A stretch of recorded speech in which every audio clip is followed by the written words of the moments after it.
صباح الخير عليكم خواتاتي. نتمنى ان شاء الله تكونوا باحسن الاحوال. كيف صبحتوا؟ كل شيء مزيان. نتمنى ان شاء الله تكونوا بصحه جيده ان شاء الله يا ربي. اليوم ان شاء الله خواتاتي نحضر معكم لحم الراس مبخر بالفقارش ديالو. وعندي هنايا لحم الراس بعد ما نقيته مزيان وتغسل، هو كيتحتاج في الحقيقه تنقيه مزيان وتغسليه مزيان. عملت فيه معلقه الزبده وبصيله محكوكه والقزبور ومعكنوس قطعته صغير، وعملت فيه معلقه صغيره ديال الكمون، معلقه صغيره ديال الابزار والخرقوم وسكينجبير والمليحه ديالو، وخلطته مزيان بهذه الطريقه هذه. واليوم ان شاء الله طريقه جديده نتمنى ان شاء الله تعجبكم.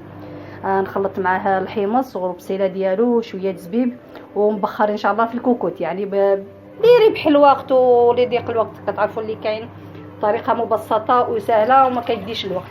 نكبوا هكا نقولوا نص لتر ماء هكا في الكوكوت، وكنزيدوا عليهم ديك الحمص اللي شرملته بنص فص ثومه محكوك مع شويه قزبور ومعكنوس والمليحه ديالو.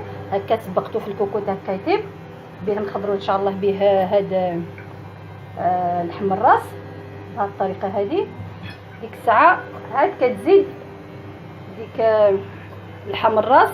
المهم اللي نستفيد ان شاء الله خواتاتي وتشوفوا الطريقه ديال التقديم والطبخ. هنا خواتاتي رجعت لكم. اول حاجه كنديروا ديك الحمص في الكوكوت اللي محكوك عليها فص ثومه وقزبور ومعكنوس وشويه مليحه، كنسبقوه في نص لتر ديال الماء في الكوكوت. ديك الساعه كنحطوا بصيله في ديك السله ديال الكوكوت ديك الكسكاس ديالو، وكنستفوا عليه ديك الساعه اللحم ديالنا الراس بهذه الطريقه هذه. يعني حاولت انا نص الكبير نزول العظام، يعني لا شي يهز الكسكاس بزاف، وديك الساعه يعني ما ويتعزل من اللحم يتعزل منه، يعني كيبقى هكا بنادم ينقيه مزيان بهذه الطريقه هذه. كتحاول لان اللحم الحاولي كيهبط بهذه الطريقه هذه. بعد ما استفت البصله لتحت في ديك الكسكاس عاد درت استفت عليه اللحم ديالنا بهذه الطريقه هذه، ونحط عليه البصيله بهذه الطريقه، نزيد عليه واحد تقريبا كاس صغير الزبيب اللي كنت رقدته في الحقيقه بالليل في شويه ماء الزهر وخليته حتى طلق راسو. بهذه الطريقه هذه ديك الساعه نشدوا عليه الكوكوت ونتلاقاو ان شاء الله على نار مهيله. في الحقيقه يطيب هكا نص ساعه يكون طايب وواجد على حقه وطريقه ان شاء الله. ونتمنى تعجبكم الوصفه خواتاتي وتجربوها، كتجي رائعه بالحمص. حسن ما يكون مبخر، حسن ما يكون طايب هكا في المريقه كيجي رائع. كتشرب ديك النكهه ديال اللحم الراس داك الحمص وديك البصيله كتطلق وديك الزبيب كيطلق كيجي رائع، وبديك الزبيب اللي مرقد في المزهر كيجي منكه بواحد الطريقه رائعه. ونتمنى ان شاء الله خواتاتي تجربوها ونتلاقاو في طبق التقديم ان شاء الله.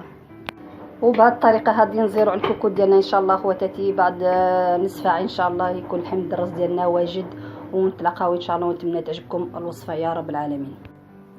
هنا خواتاتي بعد ما رديت اللحم الدراس ديالي يطيب على خاطرو، انا نجوز عليكم نجوز معاكم نحضر واحد العصير اللي كيجي لذيذ ومنعش في الحقيقه. عندي هنايا جوج ليمونات مقشرين مزيان بهذه الطريقه هذه حيت كيكون مر، وهذه القشره ديالو حكيتها غير بهذه الطريقه هذه، يعني ما تقيسيش داك الابيض. عندي جوج ليمونات هنايا مقشرين مزيان نزولهم العظام بهذه الطريقه هذه، وهذه القشره ديالهم من الفوق. وعندي هنايا 3 د البنانه طايبين، وعندي هنايا يعني جوج 3 المعالق السكر، ما كاينش السكر بزاف اصلا، الحاجه كتكون طبيعيه كتجي حسن. وعندي هنايا لتر ونص د الماء كنت سبقت عملته في فريكو، وبهذه الطريقه كنكب الماء والليمون ديالي في هذا الغرف هذا مع السكر ديالو وكنطحن وكيجي رائع ومنعش ولذيذ. نتمنى خواتاتي تجربوه وبهذا الشيء نرافقوا مع داك اللحم الراس ونتمنى ان شاء الله ربي يوفقنا ويوفقكم. وبهذه الطريقه خواتاتي نحنوا العصير ديالنا على خاطرو ونصفيوه في المصفات ان شاء الله، ونتمنى تجربوه وكيكون عصير لذيذ ومنعش ان شاء الله وبالصحه والراحه. احنا خواتاتي بعد ما طاب اللحم الراس ديالنا كيجي بهذه الطريقه، كيجي حلو ديك نكهه الزبيب الحلاوه ديالو وديك البصيلات القط فيه كيجي رائع. ونتمنى ان شاء الله تجربوها وشهيه طيبه، ونتمنى خوتي تشجعوني ان شاء الله. وهذا هو العصير ديالنا منعش في الحقيقه وصحي، ونتمنى خوتي تجربوه وتدعموني وتشجعوني وديروا لي لايك ونشوف تعليقاتكم عما قريب في الكومنتير. يا شهيه طيبه وبصحه وراحه.